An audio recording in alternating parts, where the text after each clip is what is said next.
This is the NBC Theater.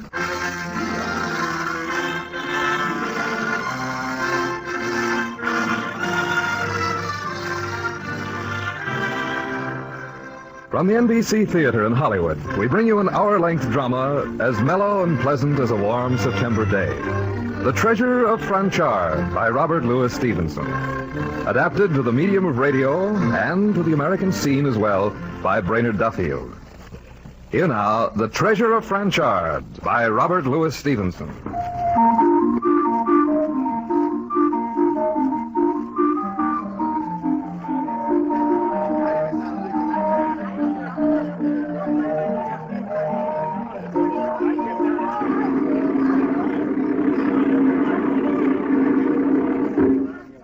Ladies and gentlemen, this concludes the equestrian portion of our little show. Glad to hear it. When are we going to get the clown? When's the clown coming on? Now, at this time, it is our usual custom to introduce our star attraction, Dublin Dan the Clown, who is, without a doubt, without contradiction, one of the foremost comic artists in the state of California today. Well, where is he? Yeah, we want to see him. Now, I understand you folks here in Mountain Meadow have expressed considerable interest in this famous comedian. Therefore, I am sorry to announce that Dublin Dan will not appear this evening. Why not, mister? Where is he? Due to the exigencies of show business, well, that is to say, I reckon us circus folks are human beings the same as yourselves. And the fact is, Dan took sick this afternoon, and right this minute he's up to Miss Crabtree's boarding house waiting for the doctor. I paid my money to see the clown. He ain't got no right to go and get sick. What about our money? If you will all step outside the tent, I'll see that each and every dollar is refunded. We'll step outside the tent.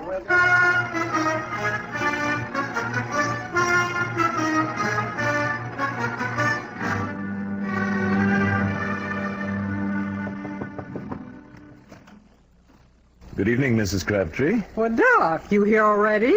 Well, I thought this might be a case for hurry, so I came as quickly as I could. Yes, you must have. You still got your nightcap on. Hmm? Oh, so I have. You're a character, Doc. Everybody says so. Yes, everybody in this town says I'm loco. Right to my face at that. Well, aren't you going to let me in? Oh, the patient ain't in here. Wait till I get this lantern. I'll take you to him. Come on, it's out this way. I thought the patient was one of your boarders. It's one of them circus fellers. Always lets show folks sleep in the barn. They won't have him in the house. But, Mrs. Crabtree, I was told this man was dying. He's dying, all right. You'll see. But why isn't he being looked to? Come on, help me shut this door.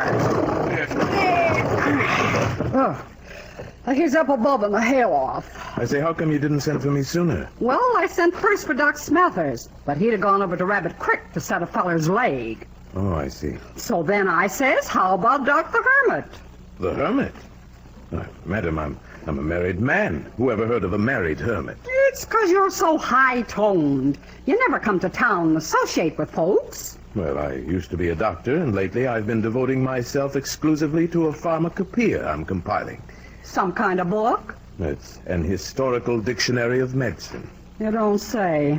Now, look, Doc, we gotta climb this old rickety ladder to get up to the loft. You think it'll carry your weight? Is that the only way up?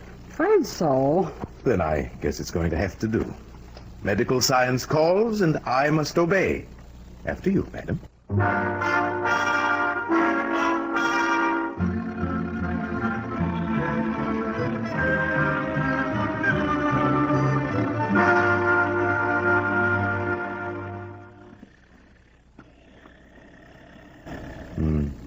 You're right. This fellow won't last very long. Should I bring the lantern any closer? No. It'll do where it is. He was a clown. No more somersaults for him, I reckon. Oh, no more. Friends all packed off and left him, too. Oh, it's a pity. Poor old man. All of them gone away. Yep, except for that one. Which one? Up there, sitting in the hay. Oh, bless my soul. Has he been there all this time? It's just the boy. Boy? I thought it was a ghost for sure. He's pale enough to be a ghost, and thin enough. Is this your father, boy? Can't he talk? He can't or won't. Been sitting there for hours and not a word. Boy? Do you want to be beaten? No, sir. Well, then answer my question. Is this your father? No, sir. He's my boss. I work for him. Well, I'm sorry to tell you, son, but your boss is done for. I know it. I'm glad. Glad? You mean you don't feel sorry? No, sir. I always hated him. What kind of talk is that? Quite so. That's not a good answer. Everybody should be fond of the dying, or at least pretend to be. I hated him. I always will. How old are you, boy? I don't know. You know about children, Mrs. Crabtree. How old would you say he was? Oh, 11 or 12, maybe. Small for his age. Well, he's old enough to think about death. Of course he is. Son, when I think that in a few hours the speech of this man will be silenced, the breath extinct, and even his shadow vanished from the wall, why, even I, who never knew him, and this lady here, who knew him only as a guest, are touched with sympathy. Now, surely he deserves some pity from you. You didn't know him. He was a bad man. You see? It's a little hidden, Doc. Them show folks are all alike. No souls, no interiors. What's your name, young fella? David? Haven't you any other name? No, sir. What do you do for your living? I'm a tumbler. He's an acrobat. Help the clown with the juggling. Did you do ever anything else, my boy, except tumble? Before I learned that, I used to steal. To steal? Did you hear that? Well, you're a nice little fellow, I must say. Oh, I don't steal anymore. Only when I have to. You better turn this boy over to the Methodist preacher. It may not be too late to save his soul. Well, I'll say good night. Well, thanks for coming, Doc. Good night, young fellow. Goodbye, sir.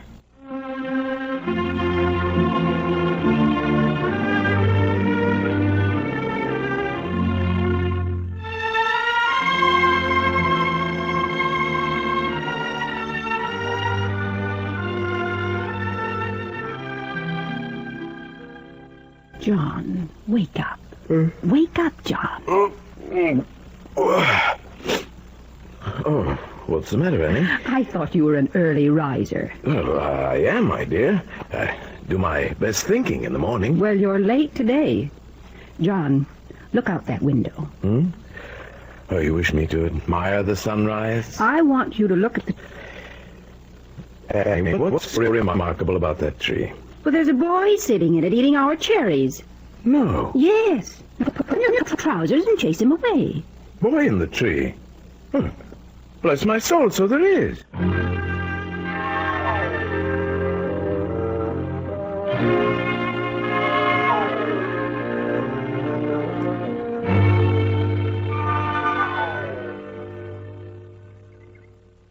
You there.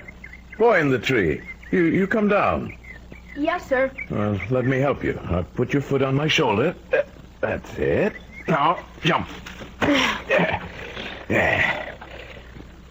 So, it's you, is it? Yes, sir. How's your master this morning? He's dead. It's too bad. That's no excuse for you to rob my tree, is it? No, sir. I see you rise early in the morning. Is that a regular practice with you? Yes, sir. Seems to me you have the vices of a philosopher. Why do you get up early? I don't know. Is it to admire the sunrise? Why do you like the morning? It's quiet, and I have nothing to do. And I feel good. Seems you have a taste for feeling good. You also have a taste for stealing, and the two are incompatible. You mean it's bad to steal? That's the general opinion, yes. But, sir, I mean the way I used to steal. It's all right, isn't it, to steal a loaf of bread when you're hungry? No, it's not. I know what's right and wrong, because a preacher told me once, and he was real kind. But it seems like when you're hungry and you're going to get a licking, well, it's a different thing to steal. My boy, you astonish me. What do you think your preacher would say? I guess he wouldn't like it, but I figure God would understand. God? Because God made me hungry in the first place. Little boy, I said you had the vices of philosophy. If you begin to display the virtues, too, then I must leave you. I'm sorry. Well, you're not a boy at all. You're a monster. Am I? Why? I hate all strange things and all strange people. You're the strangest little boy I've ever met. You understand? Yes, sir. So, now you go and get out of my orchard and don't let me catch you here again. Yes, sir. But, sir, Well? aren't you a very strange gentleman? Oh, wait till I get my breath. Oh, what a remarkable child you are. I didn't know such boys as you existed. Do you know that I've disliked children all my life? Have you? Right. I'd no idea there were philosophers among them. Am I a philosopher? Of course you are. You see things clearly. You answer questions truthfully, and you've no idea how few grown-ups can do the same. Is that so? Oh, what a morning this is. What an experience for me, for both of us. It's like a lover's meeting. Oh, no, don't look sad. It's just that I don't understand you. I'm afraid I've frightened you with my enthusiasm. Oh, no, sir, you haven't. Oh, yes, I have. I frighten people. Well, here, eat a pear. Then go down to the grape arbor by the river. In the meantime, I'll go have breakfast with my wife. Oh, poor creature, what a blow this will be to her. How do you mean? Never mind. Go eat some grapes and wait by the landing till I come. Do you hear? Yes, sir. Don't run away. Promise I won't be long. Oh, by the way, what'd you say your name was? David. That's right. David.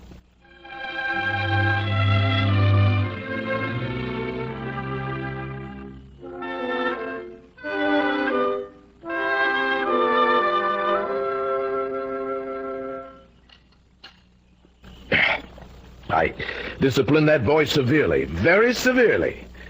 It's a fortunate thing, Annie. This coffee's excellent, by the way. Pass me some honey, if you please. Yes, dear. What is this fortunate thing? Thank you. That we have no children. Ah, Children, my dear, are the last word of human imperfection. Health flies before them. They cry. They put vexatious questions. They demand to be fed, to be washed, to be educated, to have their little noses blown. Then when the time comes, they break our hearts as I break this piece of sugar. A little more cream, Annie, if you please. Thank you.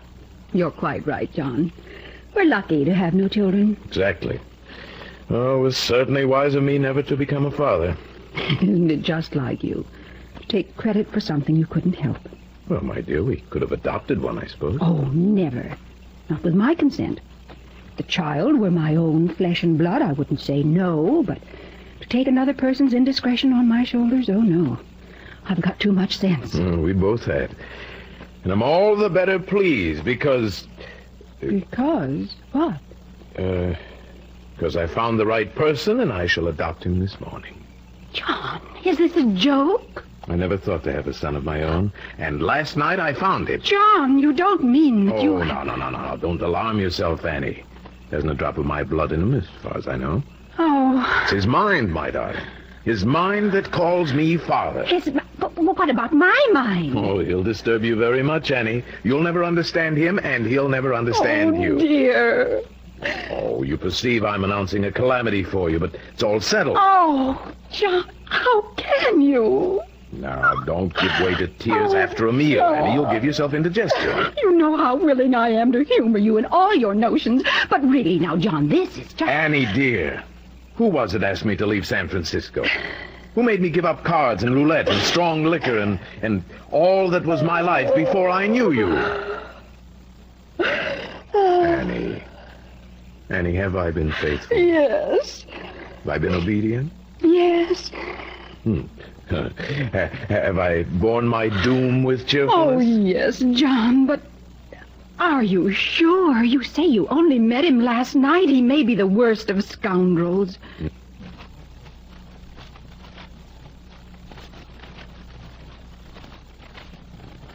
No, I don't think so. But I have a plan. I'll take him on as a stable boy.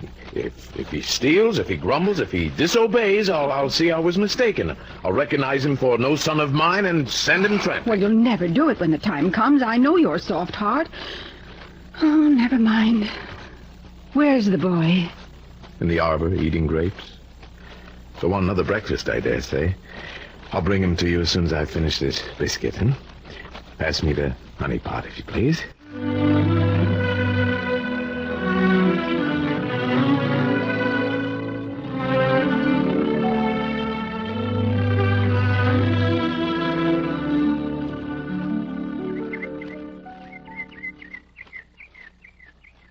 It's only me, David. Sit down again. My, it's a pretty river, isn't it? Yes, sir. Well, your boss is dead, right? Right. And you're not old enough to earn a proper living for yourself. You don't want to steal, do you? No, sir. All right, then. I offer you your food and clothes, and I'll teach you your lessons in the evening. And I have an old horse and buggy that you'll have to keep in order. Yes, sir. No wages. But if you ever take a notion to leave, the door will be open. I'll give you $20 to start yourself in the world. Well, it's very kind of you. No, don't hurry yourself to answer. I'll be very glad to stay here, sir. And I'll try to be useful.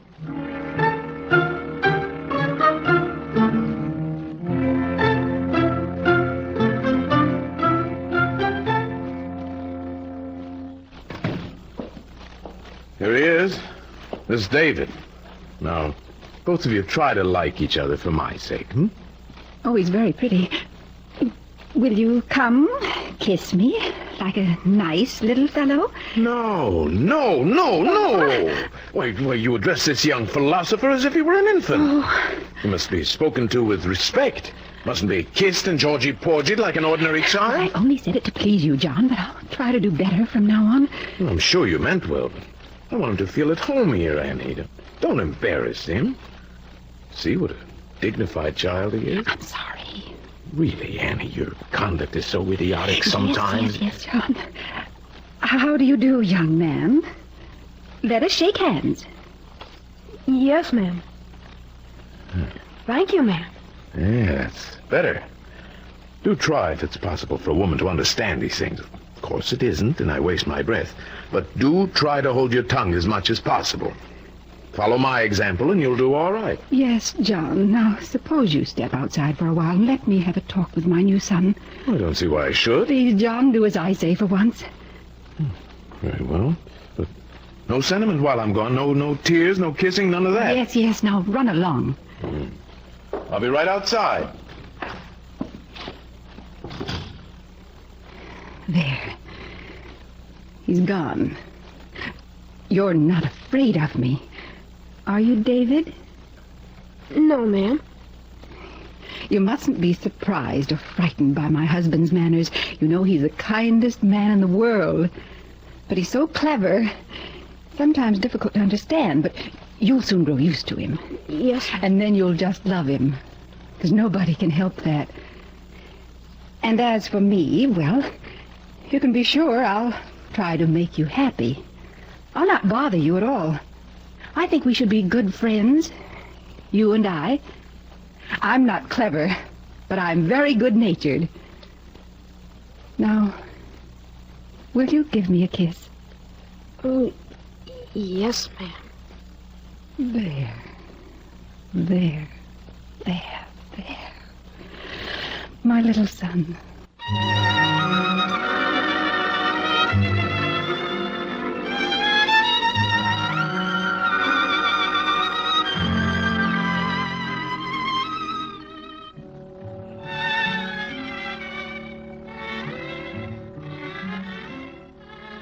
Annie, where's the boy? He's out in the stable yard. Do you see him? Oh, yes, doing his horse and carriage duty. He keeps that buggy shining. It's a fine boy. Fine mind, fine manners. Oh, we were right to keep him. Don't you think? Yes. Oh, what do you mean by that? I said nothing. But you meant something. Out with it. What do you mean? Well, I think we were right to keep him, only... Only? We love him very much. It's wonderful for us. But, John, do you think he's happy? Why, certainly he is. I'm going to take him for our customary afternoon walk. Now, let's see. What shall I lecture him on today, Economics, perhaps. David? I'm coming. Come along like a good disciple. I shall lead you by the green pastures.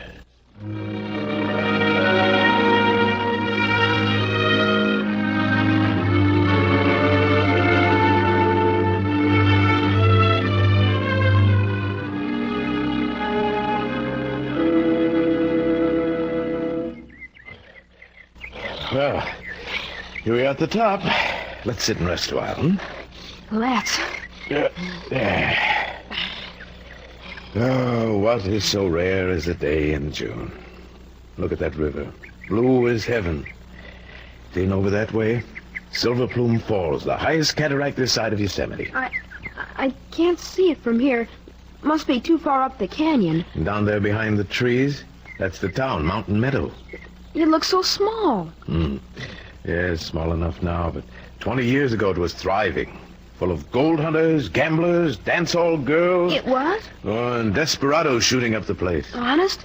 See? Things used to be exciting around here. It's pretty quiet now. Yes. Nothing but a sleepy little village. But it was rough and ready once, and it was rich. It was? Perhaps that's why I like the place so much. I told you that I was once rich. I don't think so. I don't think I'd have forgotten. Well, I was. When I first came west, I made a mint of money. Then, when I went to San Francisco and developed an interest in the Wheel of Fortune, I lost every penny I'd saved. All of it? Well, perhaps not all. I had a little put aside, invested. That's what I'm living on now.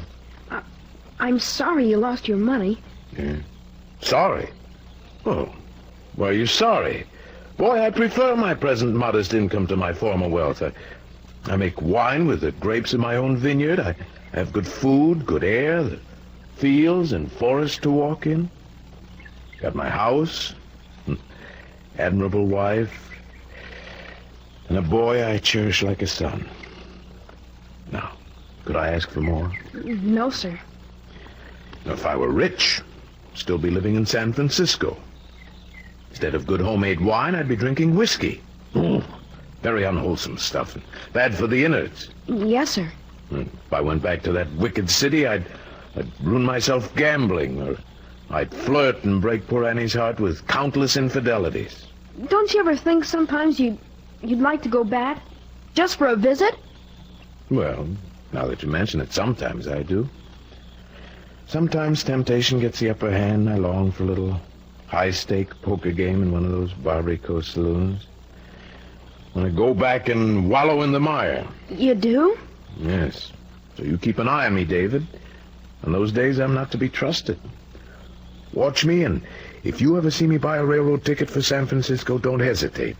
Wreck the train if necessary, but stop me. Stop me by any means. Oh, any extremity were better than for me to reach San Francisco alive. Remember that. Yes, sir. I'll remember. And see that you do. But is it always bad to be rich? Can't you use money for a good purpose, too? Theory, yes, but never works out that way. I mean, just to possess the stuff is corrupting. Oh. New desires spring up, and silly taste for luxury eats the heart out of pleasure. Heart out of pleasure. It's quite a good phrase. Use it in my book. Do you think you'd be better off if you had less money? I mean, less than you have right now. Why, certainly not. Why? Well, because I've for my present life, for my present income, and well, it's best for a man of my age to have regular habits. Oh, I see. Now, let's go home, Soon be time for supper. And when I passed through the kitchen this afternoon, Annie was making blueberry pie.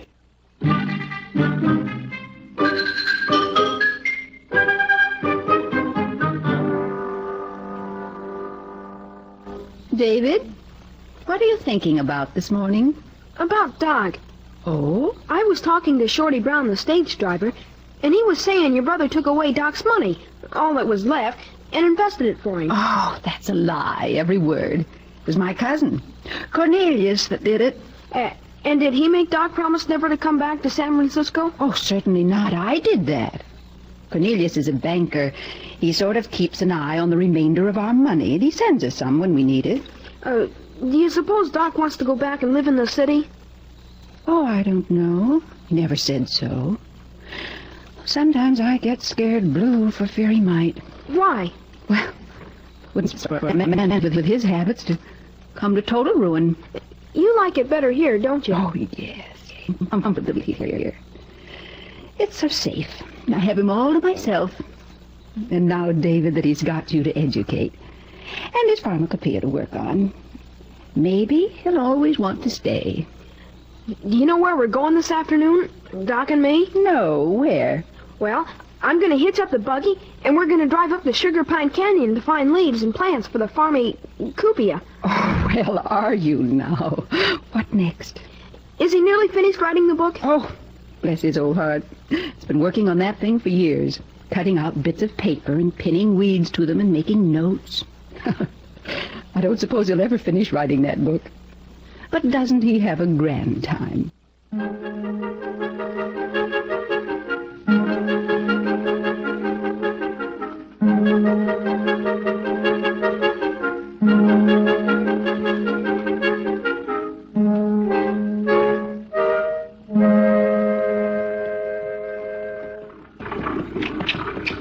Come on, Myra. Yep. I don't suppose you've ever been to Franchard, have you, David? No, I never have. Yeah, well, that's where we're heading. In the woods, there's the ruins of an old mission chapel built in the Spanish days. It was destroyed when the Indian uprising came. The same one that burned the town? The same, but that's not all of the story, no. Priests knew there was danger, so they hid the sacred vessels, things like golden cups and chalices. Priceless, they're supposed to be. And they hid them? Yes. They've never been found. Did people look for them? Oh, of course they did. Tell you what happened to me. It was back in '51 when the rush for gold was going strong. I was in this forest digging near the ruins, and my spade hit something. What was it? Oh, it was a metal coffer, like a strong box. And I thought I'd found the treasure, sure. I opened it up, but it was only some priestly robes. And then what do you think? They turned to dust while I was looking at them. What do you think of that? Yeah, I'd like to have seen them change to dust, but otherwise I wouldn't care. What do you mean? Not care about a treasure? No, sir, I wouldn't want it. It's only money. It would do harm. Oh, come, that's philosophy and very fine, but it's not the point right now. Besides, it's not only money. Why, there are works of art involved. These things were beautifully carved in solid gold. I don't care. I wouldn't want them. Why, they might do people harm. You said so yourself. Never mind what I said. Now, don't go quoting my words back to me out of all logical connection like a parrot. At any rate, we want nothing to do with it. Whoa, Myra. Whoa. Well, here's where we stop. There. I can see the ruins over there through the trees. Thought, while I went looking for herbs and specimens, you might amuse yourself digging for treasure, but you disappoint me, David. I see you have no sense of adventure or romance. So, just let you stay here and guard the lunch. All right, sir. Now, don't look so forlorn. I didn't mean to scold you. Keep forgetting how seriously you take things. Don't you ever smile? Oh, yes, I like to smile. I'm very fond of jokes. Beats me what use you were to a circus clown. I've never seen you smile. Look, David, you can take a snooze in the shade on that clump of ferns, The bees will hum you to sleep. I'll come by and wake you by and by. Yes, sir. All right, then. Pleasant dreams.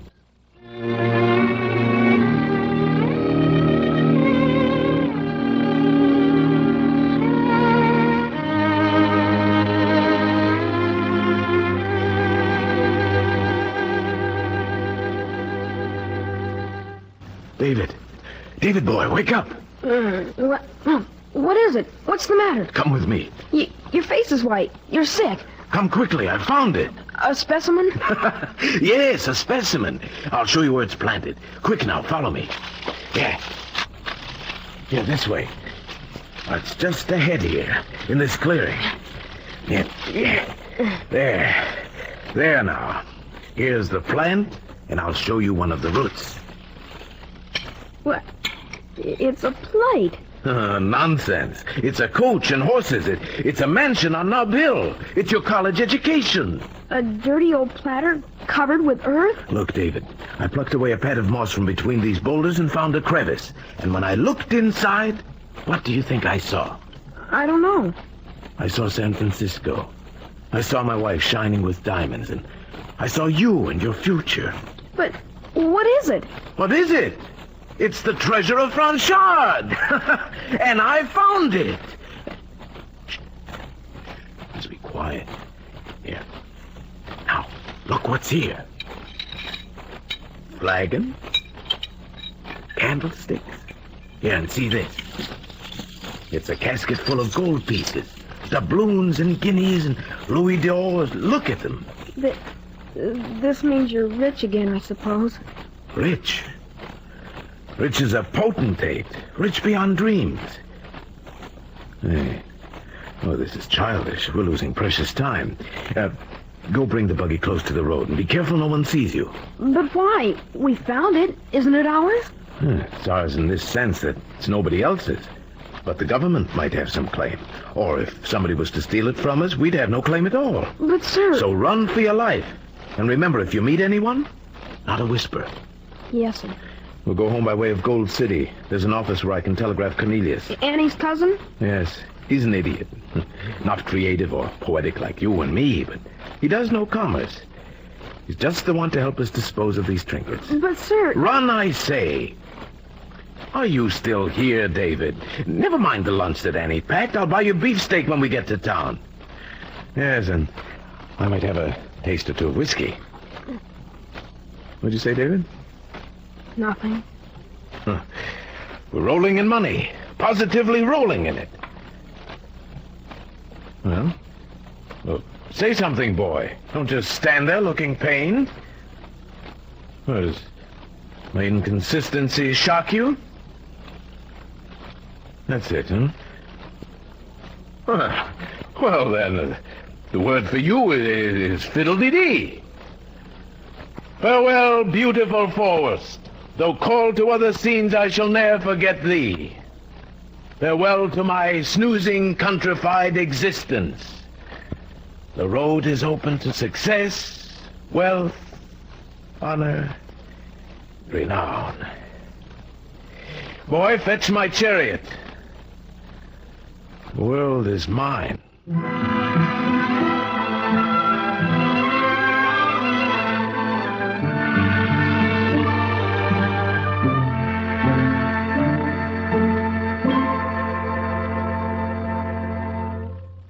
From Hollywood, the NBC Theater is bringing you a dramatization of The Treasure of Franchard by Robert Louis Stevenson. We will resume with Act Two after a brief pause for station identification.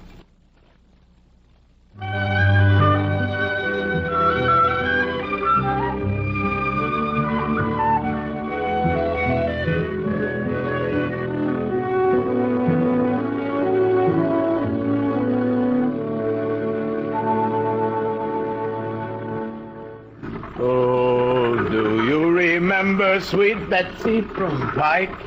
Cross the high mountain with her lover, What's the matter, Dave? Truthful Dave. Did you like my singing? No, Doc. Not very much this evening. Oh, that's right. Always an honest answer. Look, Doc. Annie's got all the lamps lighted and the door wide open. Ooh, Myra. So she has. Oh, poor old Annie. Must have worried about us, huh? Look, I'll take care of the unhitching, and you hustle in and tell Annie the good news. You want to do that? Yes, sir. All right, go on then. Skedaddle.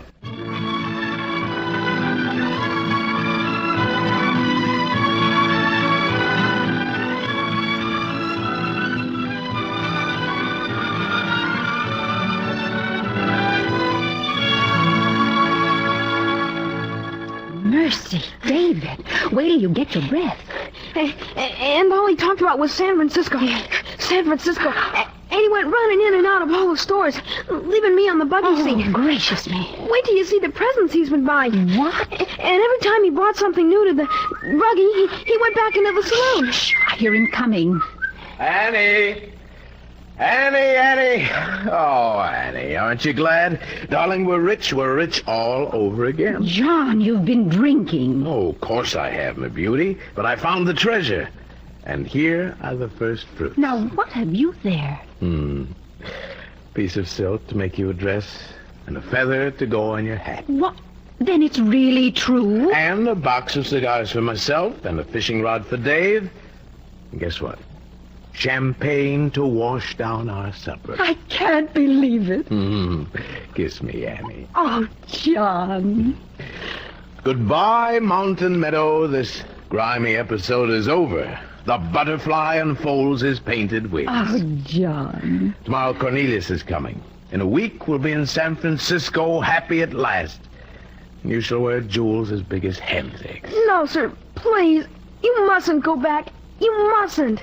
Oh, don't you worry, Dave. We can take you with us. Let's bring our treasure in piece by piece, huh? We can dine off gold plates tonight if we have a mind to. But first, I'm going to open the wine to toast this glorious occasion. Some glasses, Annie. Yes, right on the table. Think I haven't tasted this lovely stuff in nearly 7 years. Help yourself, Annie. Oh, gets in my nose. Here's to your health, my dear.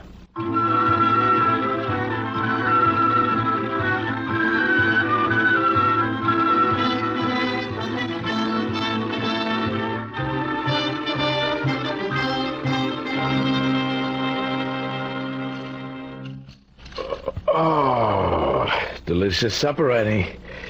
You surpassed yourself. I couldn't eat another mouthful. And I shouldn't drink another glassful, but I will. Where's David gone? Well, I don't know. I thought he was sitting here.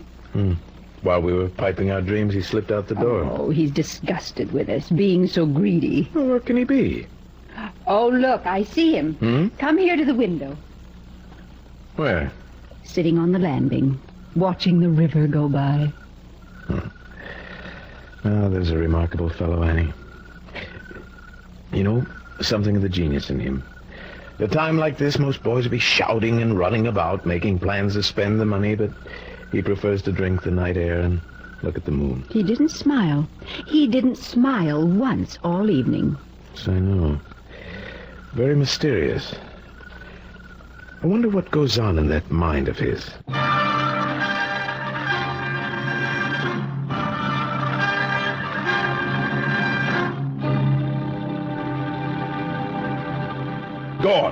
Gone, I tell you. The treasure's gone. Every scrap of it. We're paupers once again. John, tell us calmly. What has happened? Well, last thing before I went to bed, I locked them up in the dining room cupboard. Are you sure? Of course I am. Rose again at 5 o'clock, and there it was, broken open. David, what do you know of this? John, don't blame him. How would he know? Compose yourself, Annie. Command your feelings. Oh, whatever shall we do? Do? Why, we will remain perfectly calm. That's what we'll do. While I investigate this crime. You'll Now, have to tell us how. all right. We shall proceed by induction. Annie, do you know anything that can help us? No, John. Or you, David? No. Good. All right. Then we can turn at once to the material evidence. You know, I was born to be a detective. I have the systematic spirit. Yes, John. First, violence has been employed. The cupboard door was broken open. Yes. Second, here's the instrument, one of our own table knives, which seems to indicate no preparation on the part of the gang, if gang it was. That's true. Thirdly, I observe that nothing has been removed except the dishware, chalices, and the money box. In other words, the treasure itself. Now, that's clever. Shows intelligence. Desire to avoid legal consequences. Oh, you can bet this is no ordinary criminal we're dealing with. We undoubtedly have in our neighborhood a retired stagecoach robber from the days of 49. Oh, now, honestly, John, how can you expect me to believe that? Annie, dear, you must not interrupt. Did you put on the coffee? Yes, John. Yeah. I think we might have breakfast out under the arbor. I think more clearly out there, don't I? David, come along. I'll bring out the breakfast right away. Thank you, Annie. Oh, this has been a terrible shock. One from which I shall not soon recover, but you must admit, I'm bearing up bravely.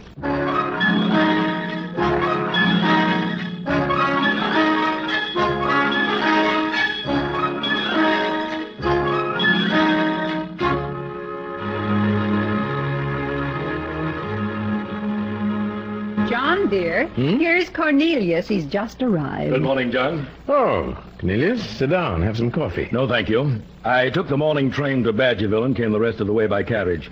But Annie tells me I might have saved the trip. Yes, Cornelius, our fortune was made and unmade overnight. Our windfall has been stolen. A good piece of luck for you. If you'd gone to San Francisco with your pockets full, you'd have played ducks and drakes with a lot of it in 3 months' time. Now, Your own Cornelius... reserve fund would have followed, and you'd have come to me in a procession like the last Now, time. there's no need to speak of that. I saved what I could for you then. But I give you warning. Annie, you can weep and John can argue. But it won't work a second time. I've told you so before. Yes, you have. You've told us often. But since we no longer have our bonanza, we don't need your advice on how to spend it. Bonanza indeed. Might have been worthless. Pardon me, Cornelius, but I'm not entirely ignorant of these matters. And these articles were pure, solid gold. I wouldn't take your word for it. You're a man of rosy views. But this robbery is peculiar. Who was in the house last night? None but ourselves. And this young gentleman sitting with his mouth closed? He, too. Well, and if it's a fair question, who is he? Say good morning to Cornelius, David. Good morning. This is David. He combines the functions of a son and stable boy. He began as the latter, but he rose rapidly. And he is, I may say, the greatest comfort of our lives. Yes, he is. He's a godsend. Ha! And previous to becoming one of you? Oh, he lived a remarkable life, beginning with circus tramps and thieves. Thieves? Did you say thieves? Oh, now, Cornelius, there's no point in suspecting the boy. Young man, did you ever steal? Yes, sir. Well, you listen to that. Well, David is a teller of the truth. He has never told a lie. He's the best of boys. Never told a lie. Very strange. Give me your attention, my young friend. You knew about this treasure. He helped to bring it home. John, all I ask of you is that you hold your tongue. Very well. I mean to question this boy. And if you're so certain of his innocence, you can afford to let him answer for himself. Now, boy, you knew where the treasure was put. Yes, sir. You say you used to be a thief. Yes, sir. Then it was you who stole these things. You know it, and you dare not deny it. Look me in the face. Raise your sneaking eyes and answer. Cornelius, you're a brute. I'm ashamed of you. Quick, after him, Annie. He mustn't run away. Yes, John, yes. Cornelius, if you weren't my wife's cousin and I weren't pacifistic, I'd give you a thrashing. Oh, for heaven's sake, man. You telegraphed me to leave my business and come down here on yours. I come. You say, find the thief. Well, I found him. You've no right to take offense. Yeah, I grant that. But even if the boy had come and told me himself, I wouldn't believe him. If I did believe, my trust in him is so great, I would conclude he acted for the best. Simple-minded as ever. Well, I must be going. I've wasted enough of my time. If you recover your plunder from that thieving stable boy, bring it into my office for an estimate. In the meantime, I wish you'd let me sell your Turkish bonds. Why should I? You told me to buy them, so I did. But sooner or later, they're going to crash, and that will be the end of you. In fact, that's the main reason I came down. You never answer my letters. I never read them. Well, may I sell those bonds or not? My dear Cornelius, I've never denied your ability in business. You may be the best banker in San Francisco, for all I know. However, you have only one limitation. You believe through thick and thin in one man's judgment. Your own. All right, stick to your Turkish bonds, and stick to your stable boy. Go to the devil your way and be done with it. I certainly will. Say goodbye to Annie for me, and to the little sneak thief. And I won't come visiting again in a hurry, either. Goodbye, Cornelius. It's always pleasant to see you.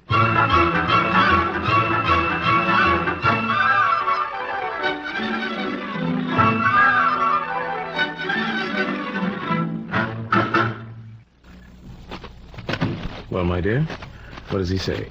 Poor little fellow. I've been with him an hour. All he does is cry. Cry. Well, did he say nothing? Well, first he said he'd run away. No. Imagine if he'd left us. What would the treasure be to that? Awful old treasure. Look what it's done. No, he's not going to run away. Well, after he sobbed his heart out, he told me. He told me what he'd done. Hmm? He threw the treasure, plates and all, down the ravine near Silver Plume Falls.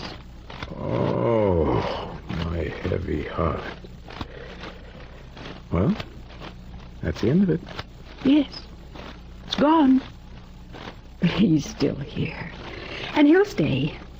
That is, he's willing to stay on one condition. What's that? We're never to mention the matter, nor ever speak of the robbery again. Well, it's a very painful circumstance. I mean, to ask me to remain silent about anything. But you'll agree.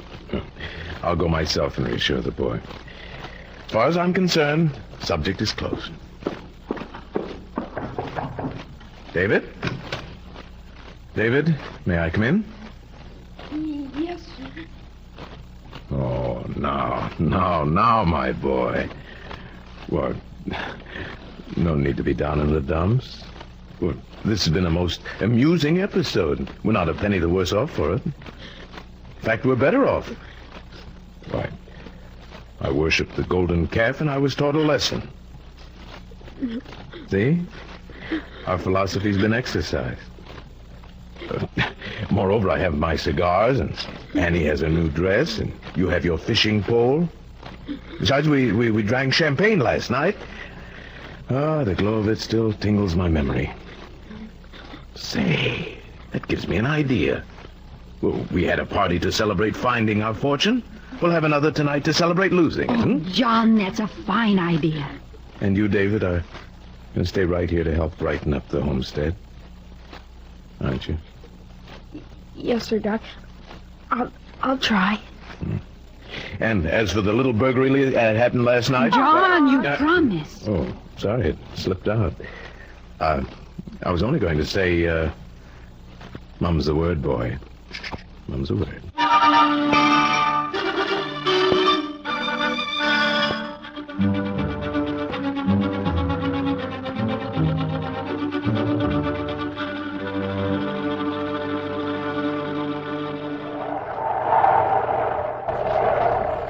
Hear that wind? Wonder it doesn't blow the house down. Oh, it stood this long. Stand a while longer. Annie, you look in on the boy? Yes, he's fast asleep. It worries me.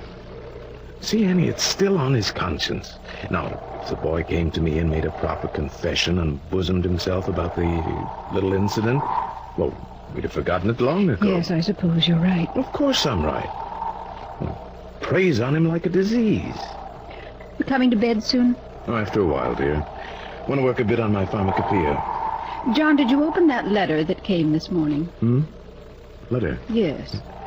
Oh, the letter from Cornelius. No, it's in the desk. There's no hurry, Annie. Well, John, bring the lamp when you come. Yes, I will. And be sure to put the screen around the fire. Yes, I... On a night like this, I'm always frightened that the wind might blow live coals out on the floor. Yes, Annie. Don't work too late. Good night, my dear.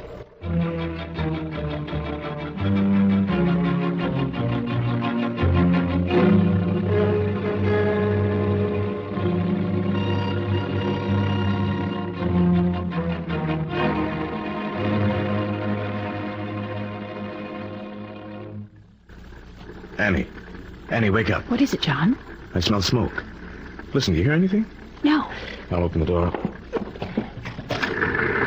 John! The house is afire, Annie. Quick, run down the back way to the garden. I'll wake up David. Yes, John. Oh, dear, where are they? What are you doing? Oh, I must put on a few clothes. Nonsense, woman. Run. Run, I tell you. Run for your life.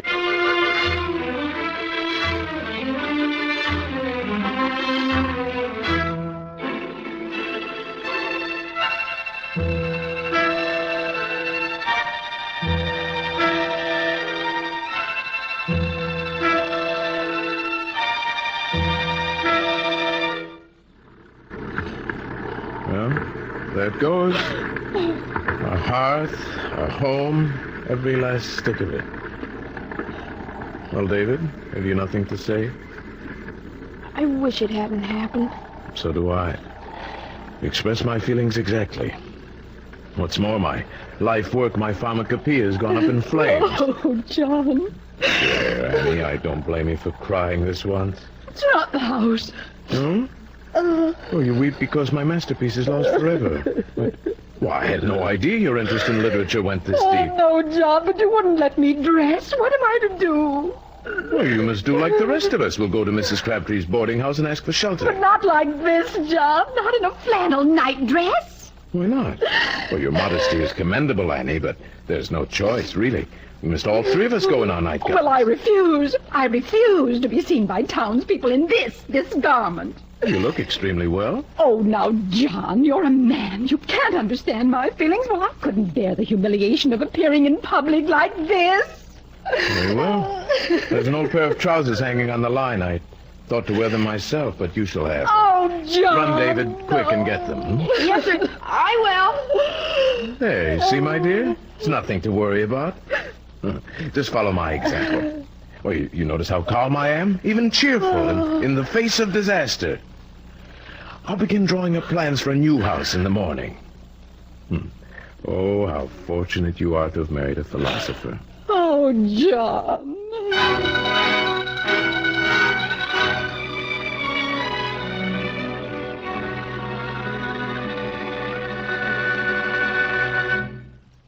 So, Cornelius, as you see, Mrs. Crabtree took us in, and, well, we've been happy ever since. I see clearly. We're very happy here, Cornelius. She lets me do all the cooking. Of course, there is one sad aspect to the conflagration. My great work, my pharmacopoeia, now lies buried under ashes in the fall of my humble roof. But who knows? Perhaps I always meant to be an architect. I've been making sketches for our new house. I don't suppose you recall getting a letter from me about a week ago. Letter? Letter. Oh, yes, seems there was a letter. Don't you remember, Annie? Yes, John, you put it in the desk. Certainly I did. Well, I have to admit, Cornelius, I've never read it, but now that you're here, you can tell us what it said. With pleasure. It's what I told you. Your Turkish buns have gone smash. You haven't a penny. Good heavens. So you may as well bear up and make the best of it. Perhaps I can find a job for you as a clerk in my counting house. Adding up figures will teach you the value of money. You mean we're ruined? Ruined, my dear, by your fool of a husband. You hear that, young man? They are ruined. No more pickings for you. No more new house. No more pork cutlets. Strikes me that you'd better be packing. Your stake in this gold mine is about worked out. All right, sir. I'll go. Never. No. David, if you want to leave me now that I'm poor, all right, you can go. But if you'll stay, there's always enough for three. It would be too much to have lost my house and my fortune with losing my son, too. In a minute, he'll begin to cry, and I don't like boys who cry. Clear out of here for a while. We've got business to discuss. Domestic matters can be settled later. Yes, go and play, David. Supper will be ready at 5 o'clock. Goodbye, Annie. That's a good fellow. Goodbye, Doc.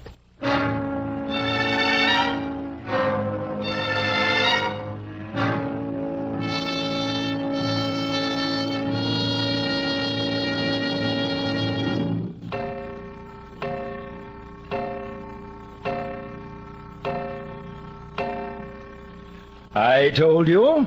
6 o'clock and he didn't come home to supper. He's gone. He took the hint at once. Well, I don't seek to excuse his going. It shows a lack of heart that disappoints me. Lack of manners. He never had a heart. John, for a clever fellow, you're the most gullible man in creation. Your ignorance of human nature and ordinary business is beyond belief. You've been swindled by gamblers. Swindled by vagabond children. Swindled right and left. It must be your imagination. I thank my lucky stars I have none. Oh, pardon me, Cornelius. You possess to an eminent degree the commercial imagination. Now, how can I best illustrate my point? There's someone coming up the stairs. Oh, see who it is, Annie. It might be David. It is. Yes, it's him. He's come back. Oh, Jupiter be He's praised. carrying something, a heavy sack. John, go help him. Yes, sir. What the devil is he up Let to? me help you, boy. David. Oh, David, we've been so worried. There. I brought it back. I didn't throw it over the falls like I said. Why, it's the treasure. I hid it in a cave by the river. Now you can have it back and build your house again. Oh, my son. My good boy. Now you won't go back to San Francisco, will you, Doc? No, never. This proves my point. There, Cornelius. You see this boy, this angel boy? He's a good thief. He took the treasure from a man unfit to be trusted with it. He brings it back to me when I'm sobered and humbled. Oh, these are the fruits of my philosophy. This is the reward of my life. John, look at him. Look at David, John. How beautiful.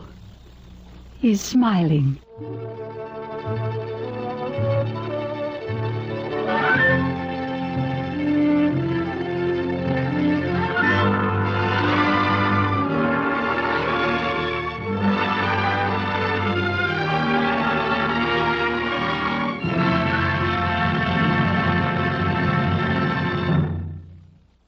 You have heard The Treasure of Franchard, an NBC theater presentation of a short story by Robert Louis Stevenson, as adapted by Brainerd Duffield.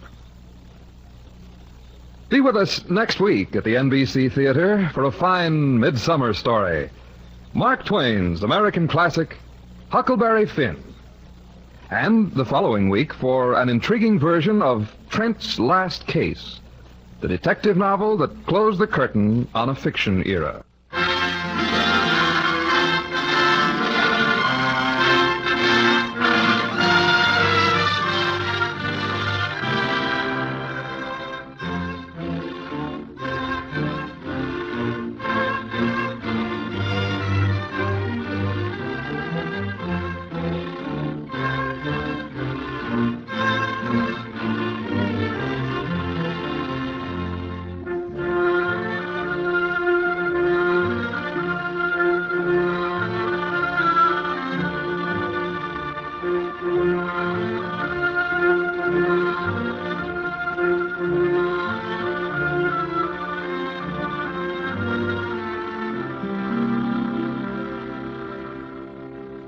In our cast today, Parley Bear was the showman, Paul Freese was Doc, Florence Ravenel was Mrs. Crabtree, Michael Chapin was David, Lynn Whitney was Annie, and Charles Seal was Cornelius.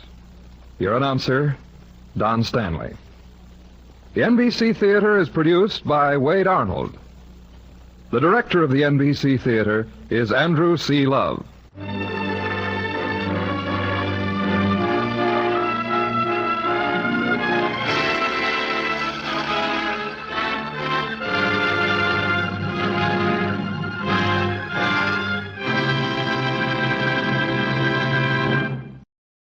This program came to you from Hollywood.